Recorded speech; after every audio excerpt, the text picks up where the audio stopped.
of the active learning strategies in this video series are important to me. However, the substitution strategy featured in this particular video is especially significant. It contains 3 generations of teachers. My mentor, Mr. Gary Zerbakken, shown here, is featured demonstrating a math and science example. Then, I demonstrate how this technique might be used in a guidance class. And finally, my past student teacher, Ryan, uses this method in an integrated language arts curriculum. We begin with Mr. Zerbakken explaining the powerful nature of role play. Excellent, it's going off the script. When actors get together, sometimes they set a scene up and they simply react to each other without a script. That's called doing improv. Now, in schools, we can do improv as well, only we call it role playing when we use students. Now, role playing is a really great activity to use in a classroom because it's a super activity to review information, for you to demonstrate learning, to kind of stimulate your creative brain, and to even have fun. So today we're going to do a form of role playing that's called substitution. And this is a great activity for all subjects. And today I'm going to demonstrate with you math and science. Now here's how it's going to work. We're going to brainstorm in groups today. You're going to take a paper and a pencil, you're going to sit in your group, and you're going to share your information. And I want each of you to make your own independent list of information. Then I'm going to have a representative from your group come up to the front and they're going to role play. Now, at any time during that role play, I can stop the role play and I can say the word substitution. And what that means is that I'm going to take a person that's up in the role play, sit them back in the group, and another one of you from that group is going to have to come up and take their spot in the role play. And what's important to remember is that when you come up to play that person's role, you have to be careful not to do 2 things. You don't want to come up and repeat any information that that person has already said. Because that would tell me you weren't paying attention, you weren't listening. So it's very important that you listen to what is going on in the role play. Because you might have to step in that person's shoe and play that person's role. And you can't repeat. And the second thing you don't want to do is you don't want to get up there and go like, okay? You don't want to lock up or freeze up, okay? That's not good. In theater, we have this saying that, do you know what a definition of 1,000 years is? That means that when you're doing a play and you're on stage and there's silence for more than 10 seconds, that's 1,000 years to an actor. So you don't want any silence up here. You want to be in character, you want it to flow along. Now, what we're going to role play today is I'm going to break you into 1 of 4 groups, and it's going to be based on the 4 functions of math: addition, subtraction, multiplication, and division. And you're going to brainstorm in your group the different ways that people use your function. And you're going to take the position that your function is the most important, most useful function of math in the entire world. For example, if you're addition, division, they're out to lunch. What do they do? I mean, they're not important. Addition is what's really important in life. And you're going to brainstorm every way that you can possibly think of that addition is important and useful to people in their lives. The next thing that you're going to do is, how are we going to role play? You're probably going to ask yourself that. Well, what we're going to do is, up in front of this room, we're going to recreate a WWF cage match. You know what a cage match is? Somebody tell me what a cage match is. You pretty much just put them on a big ring, like a boxing ring, and you just put a cage over it. Right. They can use the cage to maybe do a body slam, like they can climb up on. And when does it end? It typically ends when there's 1 wrestler standing. Okay? 10 wrestlers enter, 1 leaves. Okay? Is that kind of? So we're going to recreate that without the wrestling. Okay? Okay, over here, we're going to have the people in the audition group form a circle of the desks. I want everyone to bring a pencil and a paper and make their lists in their groups. And then addition, subtraction in that corner, division in this corner, and multiplication in this corner. Okay? So let's move our desks. Okay. All right, you guys are doing great. You're doing great. All right, remember now, what are you to do in your groups? Get facts. Discuss. You have to write some facts down on your group. Now, what facts are you writing down? Well, you are going to brainstorm why your math function is the most important function, why it's the most useful function. And I want you to start thinking of all the ways that you use your math function and writing down those examples. And you can share them. So discuss, write them down on a piece of paper, make a list of things that you can say that will prove that your math function is the most important one. Okay? So start doing that, and I'll be around to check on how you're doing. Pressing wait, I don't want to describe it. Okay. Think of another way that you'd use multiplication to figure something out that you'd like to know. Alright, so if we're like at a restaurant or something and the bill is $25 and you tip like 5% of it. The substitution strategy gets your students actively involved in the learning process. This method also provides a fun twist on other forms of role play. Your students will be truly engaged with this exciting and memorable strategy. I begin by having my students individually or collectively brainstorm a few ideas. These ideas may relate to any content area such as important math, science, or history concepts. For instance, after introducing or concluding a unit on the Holocaust of World War II, I may have a role play involving Anne Frank and her roommates. Then, after some preparation, I would ask one student after another to come up and speak in very soft tones with Anne about their hopes and fears for the future. Students more comfortable with role play could be Anne, and these students might spend more time on stage, while others less comfortable with role play could be a roommate of Anne's, sharing one comment or asking her at least one question. I could even have a student role play a Nazi stormtrooper sympathetic to Anne, struggling with the decision of sparing or ending her life by alerting his superiors. What might a mob member say to George as they seek out Lenny in the climactic scene of John Steinbeck's Of Mice and Men? As always, the possibilities are limitless. And now it's time for a little cage match involving the WMF, World Math Federation. Ladies and gentlemen, welcome to the WMF, World Math Federation, Ultimate Cage Match!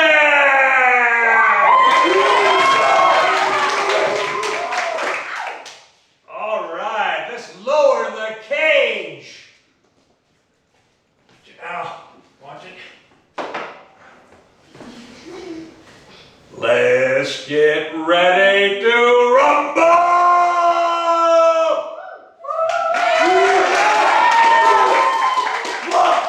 In this corner, we have weighing in at 60 plus 50 pounds, Audition!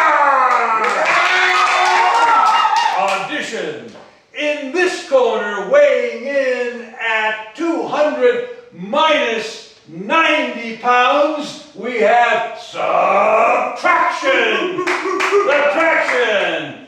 And in this corner, weighing in at 10 times 20 pounds, we have Multiplication! Multiplication. And finally, weighing in this corner, weighing in at 1,200 divided by 10 pounds, we have Division! All right, Audition, will you please take the center ring to start the match by explaining why your function is most important? Before I wrestle, I like to say something. You guys better not step in my circle. This is my circle. This belongs to me, and just me. Only me, Audition! Yeah! Subtraction? You don't need subtraction. What are you gonna do with that? What are you gonna need to know how to do? And you're not gonna need to know how to subtract, divide, and multiply. That's pointless. All you need is addition. Addition! All right, now we have Subtraction.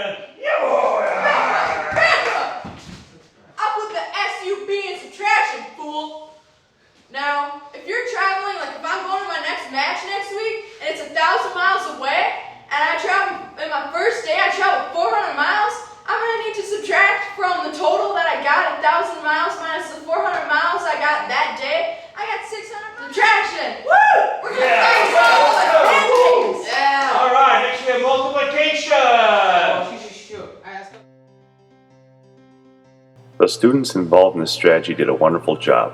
Periodically, Mr. Zerbakin would say substitution and 4 new students would enter the cage, 1 from each group. And they certainly were fired up about their particular math function. It's also exciting for students to bounce ideas off one another within their cooperative groups. The truth is, students are learning as they prepare for this strategy, as well as when they are role-playing in front of their classmates, and even as they watch others performing. This strategy lends itself to numerous possibilities. Here are just a few ideas. Toss in some props like hats and wigs. You may want only 1 student to come in at a time, or you might want to roll in an entirely new group. Instead of saying substitution, ring a bell. Let everyone in your room know they will be responsible for coming up and asking 1 question or making 1 comment, and then, slowly, substitute everyone in. For instance, what would your students like to ask or tell Captain Ahab from Herman Melville's novel Moby Dick?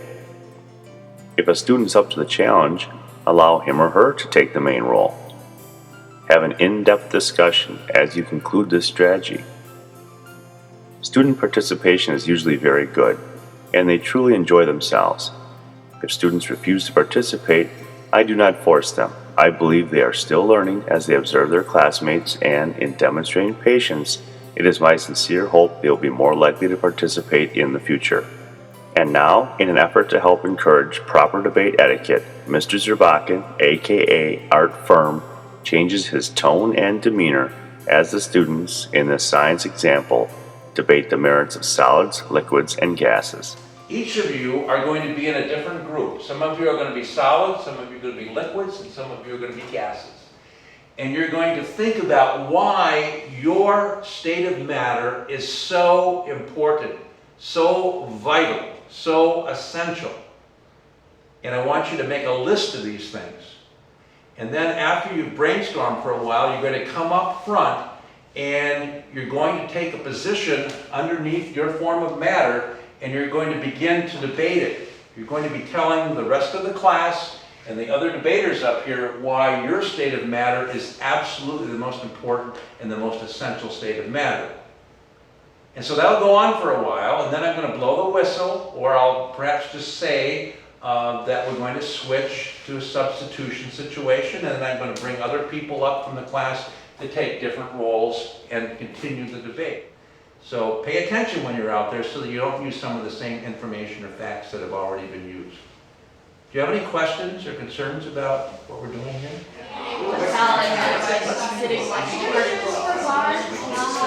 And they did it for so we need gas.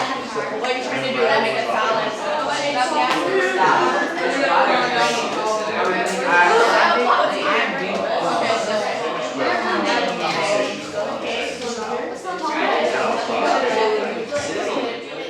Good evening, ladies and gentlemen, and welcome to the Intercollegiate Debate Tournament. My name is Art Firm, and I will be the moderator this evening. Tonight's question is, what is the most important form of matter? Representing solids. Chelsea, please come up and have your position. John will be representing liquids. And finally, Lauren will be representing gases.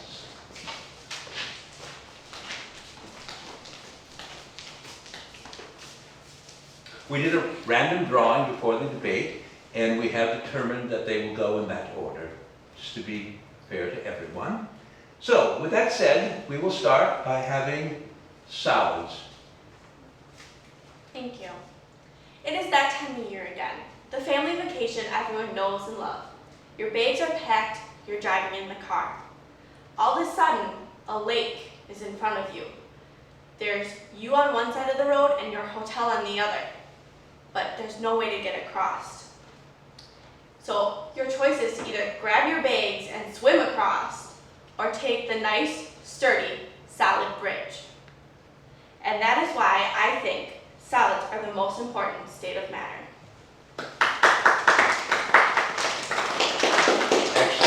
Excellent point. Next is liquids. Solids and gases are very important, but I think liquids are more important. Because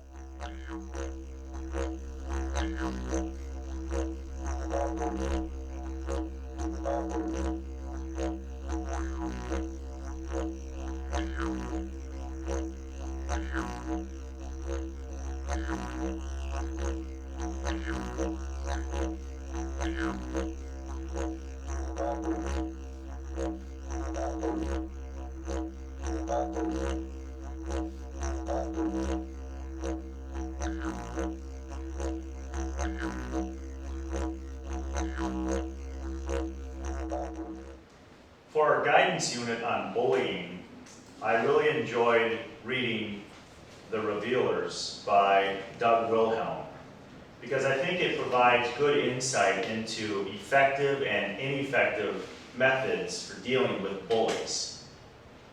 What I'd like you to do is to review some specific pages if you would. So go ahead and write these pages down in your notebooks. I'd like you to review pages 116 through 117, pages 120 through 1. Because what we're going to do is we're going to use an active learning strategy called substitution. And I'm going to ask for volunteers to come up here and to pretend as if you're being bullied by Mr. Wittmann. And some of you are going to do the wrong things. And you're going to see the consequences of those actions. And some of you are going to do the right things. And you're going to see the benefit of those actions. For this role play, students, Mr. Wittmann has to change his demeanor a little bit. I don't want you to actually think it's me bullying you. And the best way that I know how to do that is by wearing a wig. And I've got 4 different options up here. And so I'm just going to pick one. We're going to start with this. And you are not allowed to laugh when I put this on.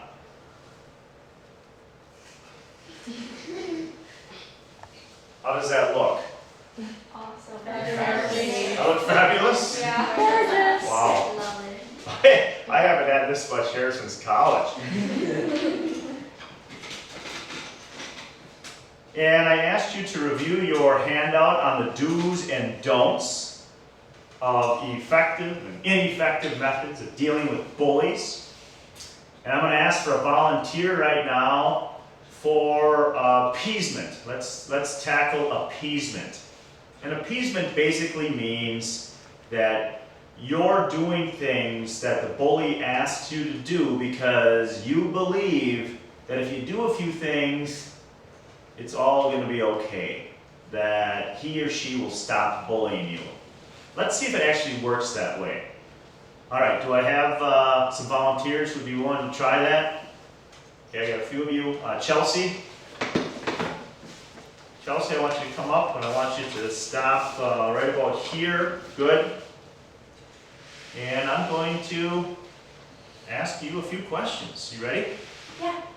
Remember, you're going to role play appeasement. Here we go.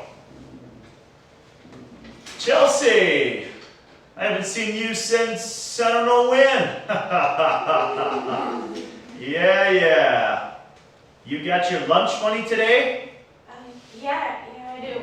Yeah, you got your lunch money. Why don't you give me your lunch money? Let's start there. Oh, okay. Let's go. I don't have time to wait for you to hand me money. You know, I'm saving up to buy myself an MP3 player. That's nice. Yeah, that is nice, isn't it? Maybe once I get it, you can watch me listening to it. How does that sound? Fun. Yes, it does sound fun for me. Now, Chelsea, I need more money than lunch money. If I'm waiting and just adding up your lunch money, it's going to be about a month or more before I can buy an MP3 player. You understand that? Yeah, I do. So, are you saving up, or do you have anything else at home that maybe you could sell that could get me the money a little quicker? I'm saving money for my sister. I'm gonna buy her puppy for her birthday. Oh, you're gonna buy your little sister a puppy. Yeah. So you're saving up for your little sister. Oh, I think I'm gonna start crying. Oh, yeah. Tomorrow, you bring me the money for that ridiculous puppy. And I'm going to add it to your lunch money so I can get my MP3 player. Are we clear? Yeah, sure. I will. You know what you need to do right now, Chelsea? You need to remove yourself from my sight. Run home and get that money. And we'll stop the role play right there. Is your dad like you? No. You know, I don't like people looking at me, let alone talking to me. Dustin.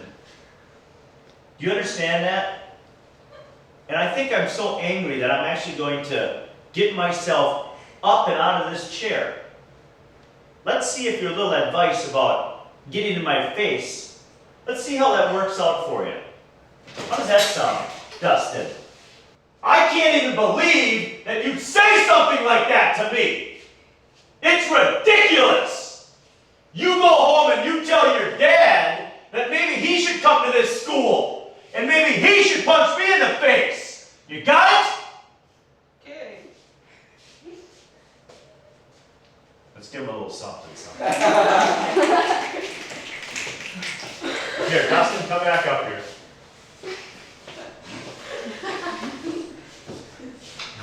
I didn't scare you at all, did I?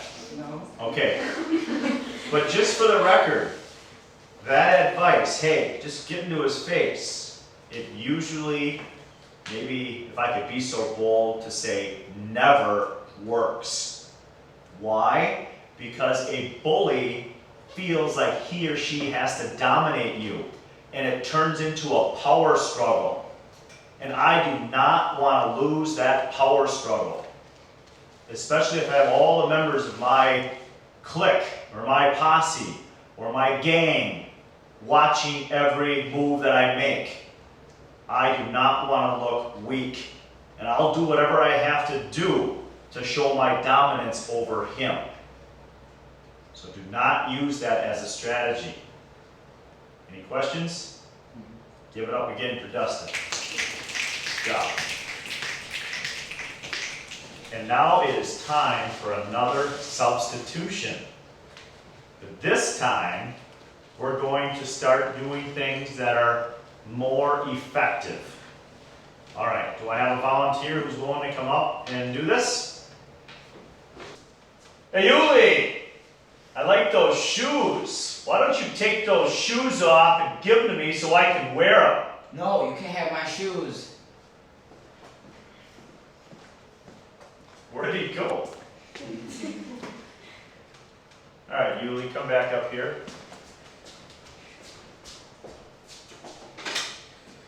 Yuli did an excellent job, and here's why. When I wanted his shoes, he simply said no. And he was firm with the word no. And then he didn't hang around and debate it with me. He removed himself from the situation. And that is an effective way of dealing with a bully. Students, we've been reading an excellent book called Tuck Everlasting by Natalie Babbitt. And I have to say, I am extremely glad we're reading this book because this book provides us with an excellent example of person versus self conflict. Now, what I thought about doing today is using one of our active learning strategies to put you in the middle of this internal conflict called substitution. I'm going to be playing the role of Winnie.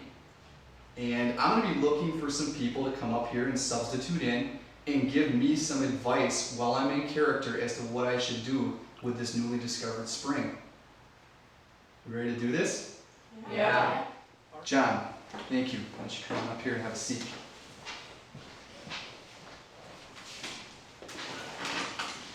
Oh my, you would not believe what just happened. I was out on my parents' property and I discovered a spring. And if you drink the water from this spring, you get eternal life. I could live forever.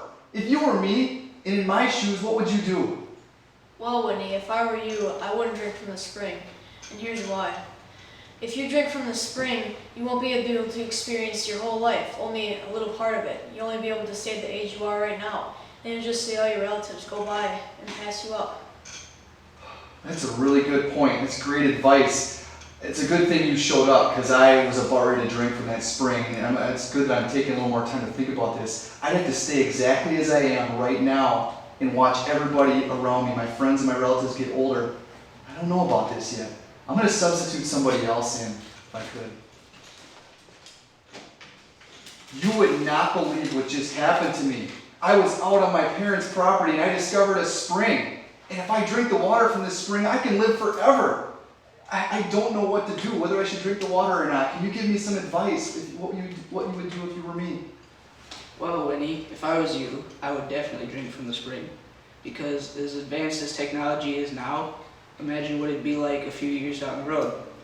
And plus, then you might get to meet lakes.